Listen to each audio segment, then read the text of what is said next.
Welcome back. As a kid growing up in Tampa, she always had a camera, taking photo after photo.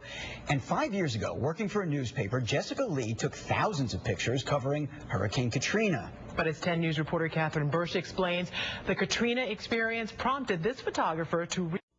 You ready, girl? On this morning, photographer Jessica Leigh's biggest challenge is getting a 2-year-old whirlwind to cooperate. Where to next, Thea? But 5 years ago, Leigh was dealing with another force of nature. We arrived the day after Katrina hit, so it was August 30th, 2005.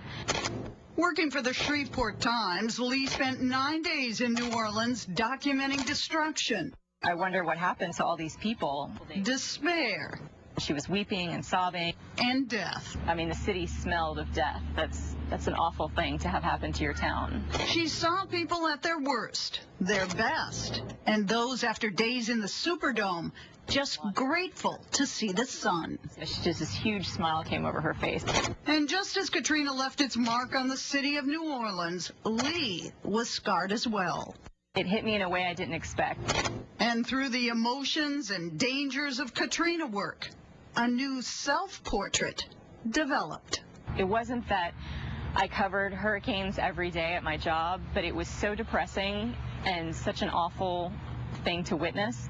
I didn't want to do that anymore. That wasn't what I was meant to do with my life. Just 3 weeks after Katrina, Leigh made the big decision to change careers, and she started snapping away in Tampa Bay. Leigh feels good about her decision to change the focus of her photography, but she will always remember Katrina. I'm grateful that those people allowed me to photograph them and tell their stories. In Tampa, Catherine Bursch, 10 News. Thanks. And Catherine tells us, by the way, that Leigh has been going through her old photographs and actually blogging about her experience here on the 5th anniversary. So if you want to see more of those photos, you can find them on our website. Just go to WTSP.com and click on this story. I would imagine that's very therapeutic for her to be able to talk about those experiences even 5 years later. Sure, absolutely. Yeah. I think for a lot of people looking back on that anniversary. It's hard to believe that it has been 5 years, and it has.